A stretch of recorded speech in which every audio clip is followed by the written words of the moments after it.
I've I've been performing since I was 5 years old, so I haven't had what you've called an ordinary life, but I've been blessed with so many extraordinary opportunities and so many wonderful, wonderful friends all over the world that I wouldn't change a minute of it, really. I love you more.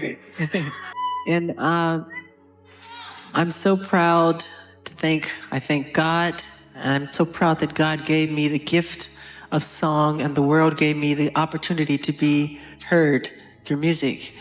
And it's because of moments like this, I can say with all my heart that I'm very proud to be an entertainer. And you ain't seen nothing yet. My mother caught me making my bed one day and I was singing. And she said to my father that I could sing, and he didn't want to hear of it. You know, he said that Jermaine's the lead singer, not Michael. My mother said, Joe, you really should hear him sing. He can sing. He goes, no, Jermaine's the lead singer of the group, and that's it. She forced him to listen to me, and once he listened to me, from that moment on, I was the lead singer of the group. Well, I didn't have it that hard, because he used me as the example. It was like, do it like Michael. You know, and he practiced us with a belt in his hand. And if you miss a step, expect to be, and he would tear you up if you missed. And so not only were we practicing, we were nervous rehearsing, because he sat in the chair and he had this bell in his hand. And if you didn't do it the right way, he would tear you up, really get you. And I got it a lot of times, but I think my brother Marlon got it the most because he had a hard time at first. And he tried so hard. And it was always, do it like Michael, you know, but the others were very nervous, and I was nervous too, you know, because he was tough. He would lose his temper. I just remember hearing my mother scream, Joe, you're gonna kill him, stop it, you're gonna kill him, you know, and I was so fast, you know, he couldn't catch me half the time, but when he would catch me, oh my God, it was bad, strong hate. That's why to this day, I don't lay a finger on my children. I don't want them to ever feel that way about me, ever. And he didn't allow us to call him Daddy. And I wanted to call him Daddy so bad. He said, I'm not Daddy, I'm Joseph to you. I remember precisely going to Motown Studios to record. Right across the street from the studio was a park. And I could hear the roar of the, you know, the Little League team, and they're playing soccer and football and volleyball, and they were playing baseball. And I remember a lot of the times looking back and really hiding my face, crying. Last month, I've gone from, where is he, to, here he is again. But I must confess, it feels good to be thought of as a person, not as a personality. I don't read all the things written about me. I wasn't aware that the world thought I was so weird and bizarre. But when you grow up, as I did, in front of 100 million people since the age of 5, you're automatically different. The last few weeks, I have been cleansing myself, and it's been a rebirth for myself. It's like a cleansing spirit. I love you too. My childhood was completely taken away from me. There was no Christmas, there was no birthdays. It was not a normal childhood, no normal pleasures of childhood. Those were exchanged for hard work, struggle, and pain, and eventual material and professional success. But as an awful price, I cannot recreate that part of my life, nor would I change any part of my life. However, today, when I create my music, I feel like an instrument of nature. I wonder what delight nature must feel when we open our hearts and express our God-given talents. The sound of approval rolls across the universe, and the whole world abounds in magic. Wonder fills our hearts for what we have glimpsed for an instant. the playfulness of life. And that's why I love children and learn so much from being around them.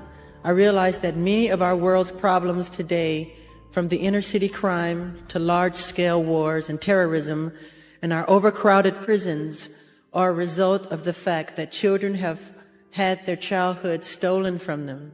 The magic, the wonder, the mystery, and the innocence of a child's heart are the seeds of creativity that will heal the world.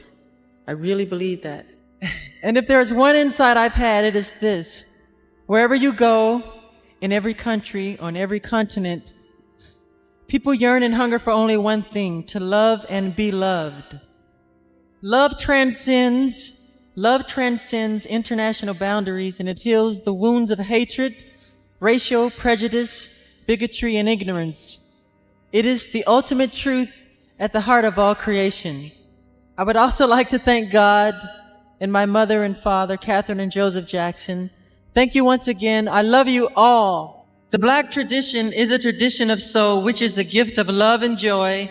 Soul is the most precious thing you can share, because you're sharing yourself, and the world needs that gift now more than ever. The child with AIDS in the ghetto is waiting for you, along with the starving people in Africa and everyone else who needs healing. Make the world more beautiful by sharing with me the wonderful feeling you get when your soul is lifted up to become pure love. A perfect example is the recent UN announcement that 1 to 3 million lives could be saved if third world children were given a vitamin A pill 3 times a year. Cost per child is just 6 cents, that's all. So we must join together in healing the world so we can share this beautiful planet in joy and love.